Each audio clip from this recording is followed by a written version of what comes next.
Hello, good morning, dear student. I am Tulsing Yogi from Sri Digambar Institute of Technology, Dosa. Today, I will be discussed about valuation. This video is useful in civil engineering branch student. According to RT syllabus, BTech 6th semester, civil branch, chapter valuation. First अपन अगर आप बात करें कि valuation की definition क्या है या introduction of valuation, purpose of valuation या यूजफुल ऑफ वैल्यूएशन, यदि मैं आपसे कहूंगा कि आप की किसी भी प्रॉपर्टी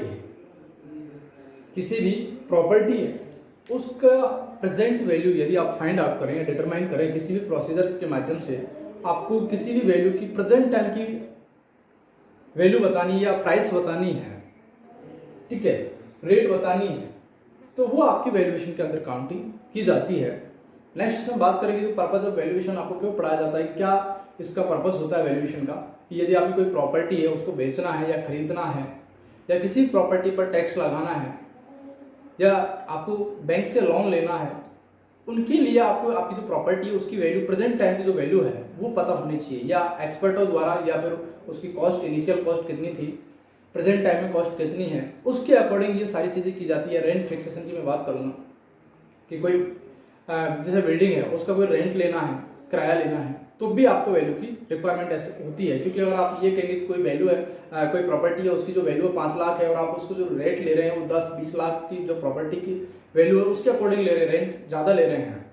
तो वो सारी चीज़ें नहीं हो, उसके लिए आपको आपकी जो प्रॉपर्टी है उसकी वैल्यू पता होनी चाहिए, उसी के अकॉर्डिंग सारी जो आगे की जो एक्टिविटी है वो होती है। तो इसमें मैं फर्स्ट ऑफ ऑल बात करूंगा कि वैल्यूएशन का इंट्रोडक्शन क्या होता है, कि इंट्रोडक्शन ऑफ वैल्यूएशन क्या, वो फर्स्ट ऑफ ऑल आपको पता होना चाहिए कि वैल्यूएशन की जो डेफिनेशन है वो क्या है।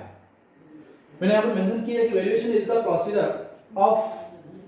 Determine the present value of an exact property such as building, a factory, other engineering structure of various type, land etc। यदि आप ये कहें कि आपकी जो प्रॉपर्टी है उसकी प्रेजेंट वैल्यू यदि आप डिटरमाइन करें, प्रेजेंट वैल्यू डिटरमाइन करें, ये प्रोसीजर होता है, किसी भी माध्यम के से आप उसकी वैल्यू फाइंड आउट करें, चाहे वो बिल्डिंग है, चाहे आपकी वो फैक्ट्री है, या चाहे कोई सिविल इंजीनियरिंग की स्ट्रक्चर है, या फिर लैंड है, आपकी जमीन है। The present value of, next इसमें the present value of property में be decided by its selling price or income or rent। First यदि मैं बात करूंगा कि decide by its selling price, यदि आपको पता लगे कि आपकी जो प्रॉपर्टी है उसकी प्रेजेंट टाइम की वैल्यू या स्ट्रक्चर है उसकी प्रेजेंट टाइम की exact property such as building या फैक्ट्री या अदर सिविल स्ट्रक्चर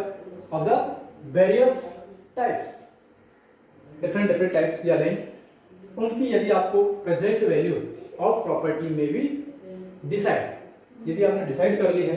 तो आपको क्या पता चल जाएगा आपकी जो प्रॉपर्टी है उसको सेलिंग प्राइस यानी बेचने की जो प्राइस है वो कितनी होगी, आपकी जो प्रॉपर्टी है आपको कितने में बेचेंगे। यदि आपको पता ही नहीं होगा कि आपकी जो प्रॉपर्टी है उसकी प्रेजेंट टाइम की वैल्यू कितनी है, तो आप उसको सेलिंग नहीं कर सकते, बाइंग नहीं कर सकते, नहीं तो खरीद सकते हो, नहीं आप बेच सकते हो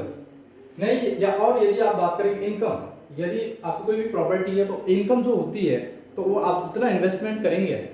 ठीक है, कोई भी प्रॉपर्टी के अंदर, तो उसकी जो वैल्यू होगी उसी के अकॉर्डिंग उसकी इनकम होगी। यदि आप ये कहें कि कोई भी आपकी जो स्ट्रक्चर है या फिर आपकी कोई कंपनी है या फैक्ट्री है तो उसमें आपने इन्वेस्ट कम किया है, यानी उसमें जो प्रॉपर्टी है उसकी वैल्यू कम है, तो उससे इनकम थोड़ी ना ज़्यादा होगी। तो जितनी आपकी प्रॉपर्टी होगी उसकी जो वैल्यू होगी उसी के अकॉर्डिंग आपकी इनकम होगी। नेक्स्ट रेंट समझ रहे हो आप, किराया, ठीक है, तो आपकी जितनी प्रॉपर्टी की वैल्यू है उसी के अकॉर्डिंग आपको रेंट लेना पड़ेगा या फिर देना पड़ेगा। It may face the value of property depends on its structure, life,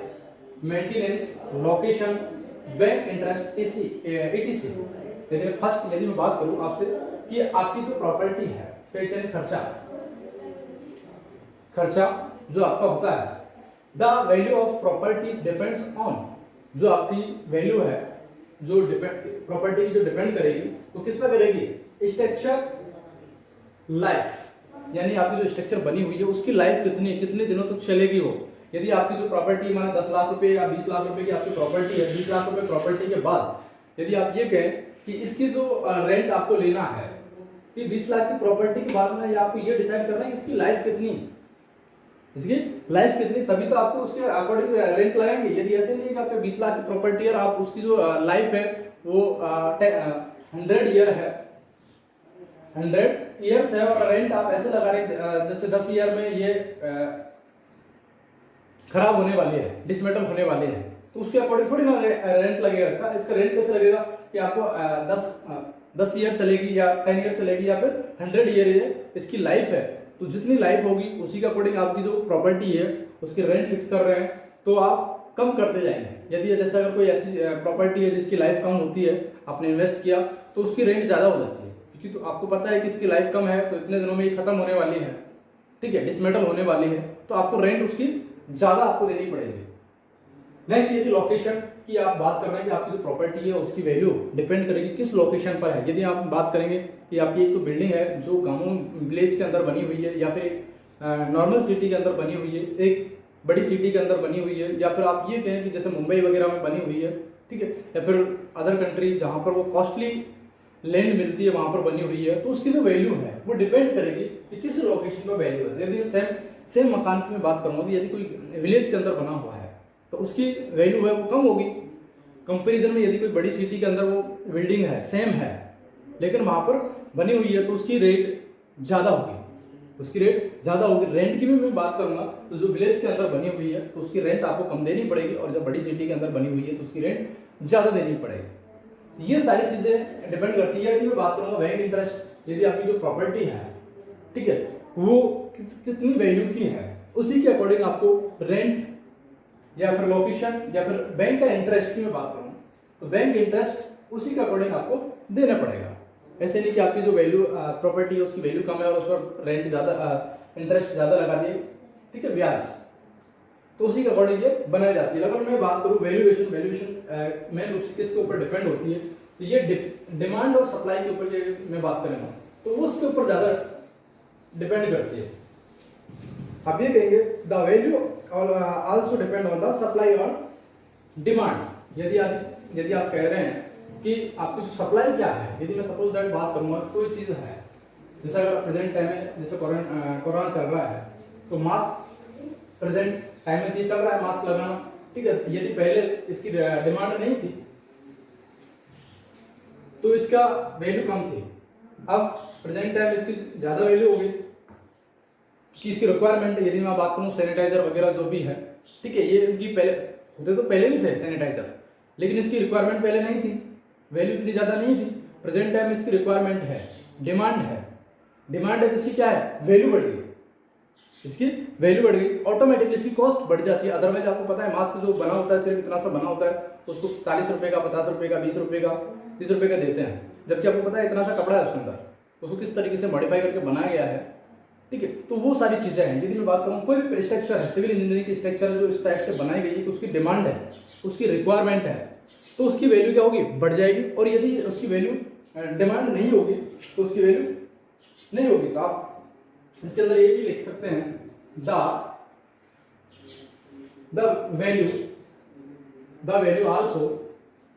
the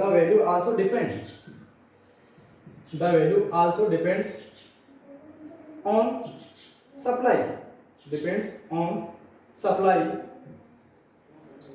on demand, कि आप उसको ऑन डिमांड पहुंचा रहे हैं या उसकी डिमांड कितनी है, on demand and the purpose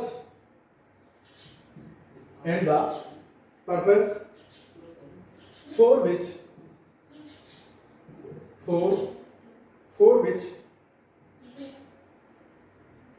valuation is for which valuation is required, for which valuation is required कि आपको जो रिक्वायर्ड है उसके अकॉर्डिंग आप सप्लाई कर रहे हैं, डिमांड कितनी है वो कर रहे हैं नहीं कर रहे हैं, पर्पस किस पर्पस से आप उसको ले रहे हैं, तो उसके अकॉर्डिंग भी आपकी वैल्यूएशन डिपेंड करेगी। यानी आपकी जो वैल्यू है प्रॉपर्टी की वो डिपेंड करेगी कि आपको उसकी कितनी रिक्वायरमेंट है, कितनी ज़रूरत है और कितनी आपके पास पहुंच रही है, कितनी सप्लाई उसकी हो रही है ऑन डिमांड जब आपकी ज़रूरत पड़ी। ठीक है, जब आपको रिक्वायरमेंट तब पहुंच रही है या नहीं पहुंच रही है, अगर नहीं पहुंचेगी कम आपकी क्वांटिटी में है तो उसकी क्या रेट बढ़ जाएगी। सपोज दैट मैं नॉर्मल एग्जांपल देता हूं कि यदि आपने कोई चीज़ की रिक्वायरमेंट जैसे सब्जी की ज़रूरत है और यदि जैसे प्याज है, तो जब प्याज यदि मार्केट में अवेलेबल है, डिमांड है उसकी बहुत ज़्यादा और वो अवेलेबल है तो उसकी क्या कॉस्ट जो है वैल्यू है वो कम होगी। और यदि आपको प्याज की रिक्वायरमेंट है और उसकी सप्लाई नहीं हो पा रही है, ठीक है, उसकी सप्लाई नहीं हो पा रही है, कम है, रिक्वायरमेंट है लेकिन वो सप्लाई नहीं हो पा रही है तो उसकी रेट बढ़ जाती है, उसकी वैल्यू बढ़ जाती है। तो वो सारी चीज़ें हैं कि यदि आपकी डिमांड पर और सप्लाई पर ये किस पर्पज से आप उसका यूज कर रहे हैं ये आपकी वैल्यू डिपेंड करेगी। नेक्स्ट चीज में बात करूंगा वैल्यूएशन में कि पर्पज ऑफ वैल्यूएशन, कि क्या वैल्यूएशन का पर्पज है, क्यों आपको वैल्यूएशन निकाली जाती है आपकी स्ट्रक्चर की या फिर कोई भी प्रॉपर्टी है उसकी या फिर कोई फैक्ट्री है उसकी, क्यों आप वैल्यू निकाल रहे हैं। तो आप निकालिए purpose of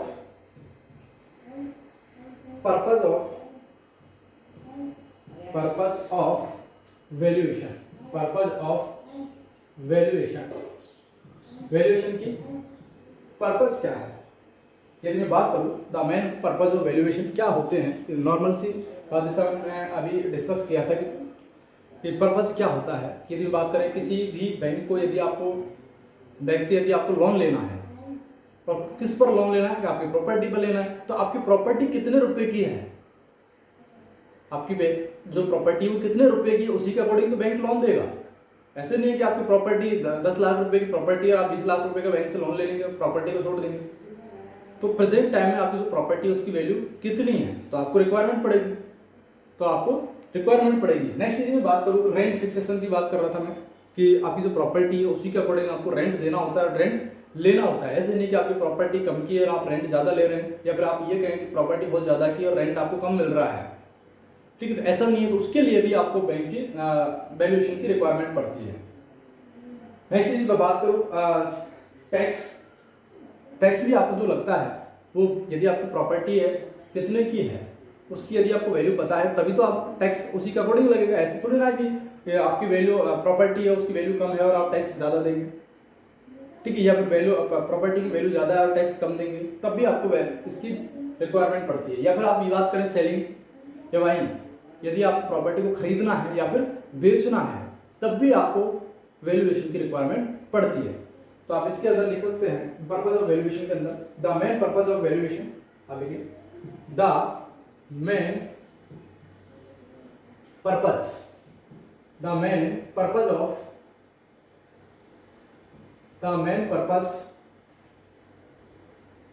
valuation the main purpose of valuation are first selling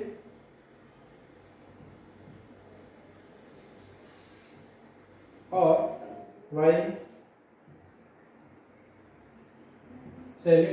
buying property, यानी आप ये कहेंगे कि आपकी जो प्रॉपर्टी है उसको सेलिंग करेंगे या फिर बेचेंगे, खरीदना और बेचेंगे, तब भी आपको प्रॉपर्टी की वैल्यूएशन की रिक्वायरमेंट होती है। यदि आप कहेंगे सेलिंग और बाइंग ऑफ प्रॉपर्टी कि जब आपको कोई भी प्रॉपर्टी उसको बेचना है या खरीदना है तब आपको वैल्यू की रिक्वायरमेंट होती है, यानी पर्पस होता है एक तरीके से, उद्देश्य है कि वैल्यूएशन का कि आपको वैल्यूएशन चाहिए। यदि आपको वैल्यूएशन का पता नहीं होगा कि प्रेजेंट टाइम में इसकी वैल्यू कितनी है तो नहीं तो आप बेच सकते हैं, नहीं आप किसी चीज़ को खरीद सकते हैं। अगर आपको पता ही नहीं है कि आपकी इसकी वैल्यू क्या है तो आप कैसे खरीदेंगे, उसको नहीं खरीद सकते और नहीं आप उसे बेच सकते हैं। क्योंकि ज़्यादा अगर जितनी वैल्यू उसका वैल्यू से ज़्यादा रुपए मांगेंगे तो वो बिकेगी नहीं, ठीक है। या फिर आप खरीद रहे हैं तो वैल्यू से कम पैसे लगा रहे हैं तो आप खरीद नहीं सकते, तो उसके लिए भी आपको ये वैल्यूएशन की रिक्वायरमेंट पड़ती है। नेक्स्ट पॉइंट यदि मैं बात करूँ टैक्सेशन, यानी आपको टैक्स लगाना है या टैक्स देना है। टैक्सेशन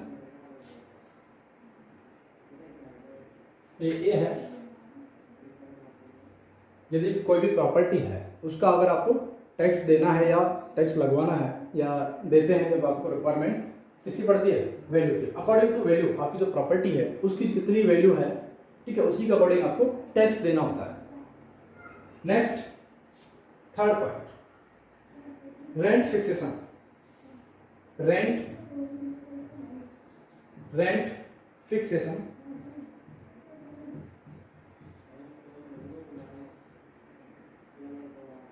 यानी आपकी जो प्रॉपर्टी है उसका कितना रेंट देना है या फिर आपको लेना है, उसके लिए भी आपको वैल्यू की रिक्वायरमेंट पड़ती है कि आपकी जो कोई प्रॉपर्टी है उसको कितने रेंट पर दिया जाए या फिर रेंट पर लिया जाए। Next security law, security loan या सिक्योरिटी ऑफ लोन। लोन समझते हो, जो आप बैंक से लेते हैं लोन्स, ठीक है, उसके लिए भी आपको प्रॉपर्टी की वैल्यू पता होती है, उसी के अकॉर्डिंग आपको दिया जाता है। यदि आप ये कहेंगे कि आपको जो बैंक से लोन लेना है, उसे बैंक से लोन लेना है, अब बैंक से लोन कब ले सकते हैं कि आपको कि आपकी जो प्रॉपर्टी है उसको रखना होता है, गिरवे रखना होता है। एक तरीके से आप ये कह सकते हैं सिक्योरिटी के लिए आपको जमा कराना है बैंक के अंदर। आप ये कहेंगे कि यदि मैं पैसे नहीं दूंगा तो ये आप मेरी जो प्रॉपर्टी है उसको रख लीजिए, तो अब उसकी वैल्यू पता होगी तभी तो आप सिक्योरिटी के रूप में रखेंगे उसे। सपोज दैट आपने 1 करोड़ की प्रॉपर्टी है, ठीक है, आपको 10 लाख रुपए का लोन लेना है, वो आपने रख दी, तो उसके लिए आपको मिल जाएगा 10 लाख। आपको पता है, बैंक को पता है कि यार 10 लाख की लोन ले रहा है और 1 करोड़ की प्रॉपर्टी है, तो जमा करा रहा है तो बैंक पैसा दे देगा। यदि मैं सपोज दैट ऐसे कहूँगा मेरी 5 लाख की प्रॉपर्टी रख लीजिए, आप 10 लाख का लोन दे दीजिए मुझे, तो बैंक वाले पागल थोड़ी ना अपने को दे देंगे भाई। 5 लाख की प्रॉपर्टी है और 10 लाख आप लोन ले रहे हैं, तो आप क्यों उसको जमा कराएंगे, नहीं कराएंगे, ठीक है। तो आप उसके लिए भी आपको सिक्योरिटी के लिए भी आपको बैंक के लोन जब लेते हैं तो उसको जमा कराते हैं, तो आपको प्रॉपर्टी की वैल्यू पता होनी चाहिए कि आपकी प्रॉपर्टी है, इसकी वैल्यू प्रेजेंट टाइम में इतनी है।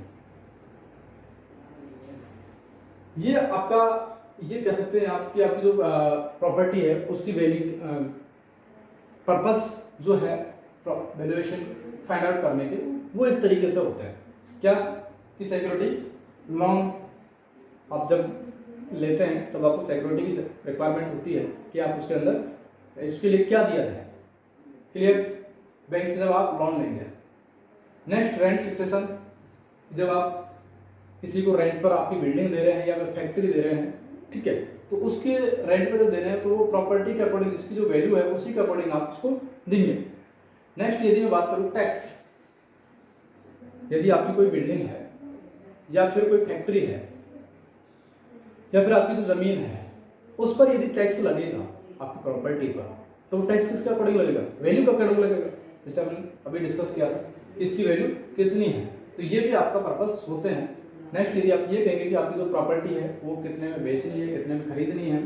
तब भी आपको वैल्यू की रिक्वायरमेंट पड़ती है। ये सर वैल्यू किस तरीके से आपको पता लगेगी, या तो आप ये कहेंगे कि एक्सपर्ट जो होते हैं उससे रिलेटेड वो इनकी वैल्यू बताते हैं, या फिर आप ये कहेंगे कि इनिशियल जो कॉस्ट होती है वो इनकी कितनी है, इनसे इनकम कितनी है, आउटगोइंग कितनी है, ठीक है। यदि मैं बात करूँगा नेट इनकम कितनी है, ग्रॉस इनकम कितनी है, ठीक है, उनके अकॉर्डिंग ही इनकी वैल्यू का डिसीजन किया जाता है। ऐसे नहीं कि आपकी वैल्यू ऐसी बता दी जाए। तो वैल्यूअर जो होते हैं जो प्रॉपर्टी की वैल्यू बताते हैं, ठीक है, एक्सपर्ट जो होते हैं वो उनकी वैल्यू बताते हैं। या फिर आप ये कहेंगे कि आपने जो कोई स्ट्रक्चर बनाई है या फिर कोई फैक्ट्री बनाई है तो उसकी प्रेजेंट टाइम के अंदर वैल्यू क्या है, वो कैसे पता चलेगी कि आपकी जो नेट इनकम थी वो कितनी थी या इनिशियल कॉस्ट कितनी थी, उसके अकॉर्डिंग इनिशियल जो कॉस्ट होगी उसी के अकॉर्डिंग आपकी इनकम का पता चलेगा। तो आप ये कहेंगे इनिशियल कॉस्ट या नेट इनकम या ग्रॉस इनकम, इनके माध्यम से आप वैल्यू फाइंड आउट कर सकते हैं।